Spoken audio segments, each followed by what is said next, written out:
In this episode of Steven Universe, something remarkable happens. Especially for an animated children's show. This episode, Monster Buddies, Steven and his friends have captured a hideous monster, but through a series of mishaps.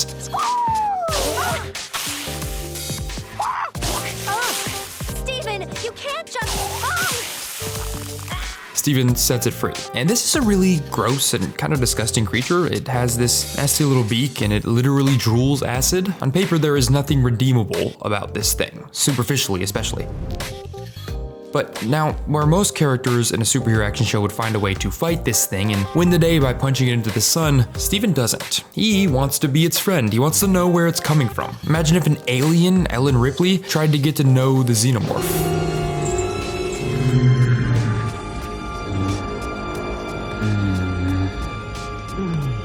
Which is actually the plot of Alien Resurrection, but you get the point. And here it's all because Steven possesses a power that's unique in superheroes. Empathy. Oh, come on, Pearl.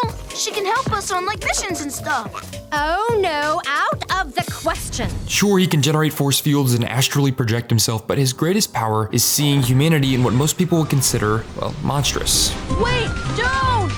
Come on, baby Melon. We have to stop this. That's what makes Steven and the show, Steven Universe, unique. By series end, just about every character that's initially an enemy has become an ally. And that's because no one is irredeemable in Steven Universe's chronology. Steven talks to them, he puts himself in their shoes to understand their needs and why they do the things they do, which again is unusual for a show built to appeal to the action side of children. Did the Powerpuff Girls ever stop to ask Mojo Jojo where all his anger was coming from? I am Mojo Jojo! Did Optimus Prime ever sit Starscream down and say, hey, something going on? Best to continue our search incognito. Steven Universe starts out as a Monster of the Week show, but over 5 seasons, 1 movie, and an epilogue series, it becomes something more unique.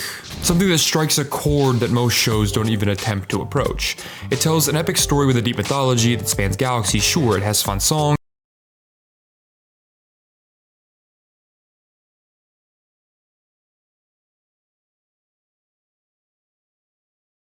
how we got here. They openly defied what co-executive producer Ian Jones-Quartly described as the unspoken rules of children's animation, saying, we had come out of a time where there were these stock rules. A boy character can't cry, they can't wear pink. But in Steven Universe, our hero, the aforementioned Steven Universe, lives in the idyllic beach city with the Crystal Gem. We are the Crystal Gem. A trio of alien gem-based humanoids. And yes, he wears pink, and yes, he cries. A lot. First episode just throws you into the deep end. We aren't sure why Steven isn't living with his lovable but unambitious dad who lives in a van, but instead is being raised by the Crystal Gems, Garnet, Amethyst, and Pearl. And we also don't know why everyone worships Steven's mom, Rose Quartz. Yes, the Crystal Gems are literally named after gems. Of course, there's also Peridot, Lapis, Bismuth, and the diamonds, pink, white, yellow, and blue. It is, by design, simplistic on its surface. But over time, our heroes learn what it means to be human, and Steven learns about his past, his powers, and his emotions. He also learns not to judge anything at first glance. He sees that most of his enemies don't need to be fought, they need to be talked to. Which is good because some pretty messed up stuff happens to Steven and his friends during the run of the show, which brings us to all the body horror. Body horror is a genre that showcases grotesque violations of, well, the body. It preys upon our own fear of sickness and death, of our bodies rebelling against, well, themselves. For example, in the episode Cat Fingers, Steven discovers he can turn his fingers into cute little cats. What seems like a fun, goofy plotline takes a turn when Steven can't stop changing his body into little cats. He eventually becomes a rolling mass of cat body parts and is unable to stop the change. It's genuinely upsetting. Later on in the series, in an episode called Nightmare Hospital, Steven and his friend Connie face gem mutants that are creatures made entirely of random body parts. And in Earthlings, the big bad Jasper becomes corrupted and looks like this, which is gross. For the gems, bodies are just shells, and the show plays with this idea of malleable bodies and what it means to have a body, if we as people are even defined by them at all. Which is a pretty sophisticated topic to broach when you're talking about the target audience that, well, the show's aimed at. The thing about the Crystal Gems is that they can fuse with other gems and become entirely new beings. In Steven Universe, bodies are just shells that the gems happen to currently reside in. We eventually discover that Garnet isn't just Garnet, she's the result of a fusion of 2 different gems, Ruby and Sapphire. And those previously fused gems can fuse with other gems and become Kaiju-esque titans. One of the many joys of watching Steven Universe is seeing the different combinations of characters fusing and becoming new beings altogether. And Steven Universe truly explores this. As Garnet says in one episode, bodies are an illusion.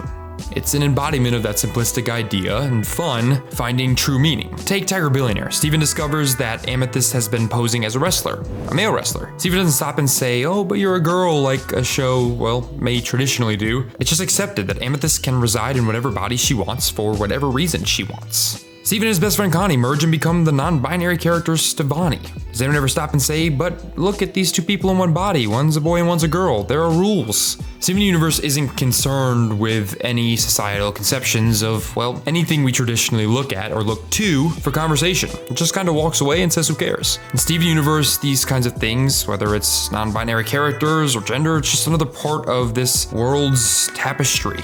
It isn't there to call attention to itself. Show creator Rebecca Sugar has said she wanted to make a show tailored to queer youth, where themes of sexuality and attraction and grief could be highlighted. As She-Ra and the Princess of Power creator Noelle Stevenson told DW, there's been an idea of cartoons are for kids, and they're either aimed at kids in this very optimistic but simplistic way, or they're aimed at adults, who then bring in a more of this fanboy, fangirl crowd. She explains what she loved about Steven Universe was that it was able to solidify both things. It delved into complicated themes while never losing the optimism. This open, accepting, beautiful world culminates in the season 5 episode Reunited, where Garnet and Ruby get married. Despite Cartoon Network's history of, quote, not overtly depicting these kinds of marriages, the episode managed to not only be the first episode of children's television to ever feature a gay wedding, but they also managed to squeeze in a fight scene.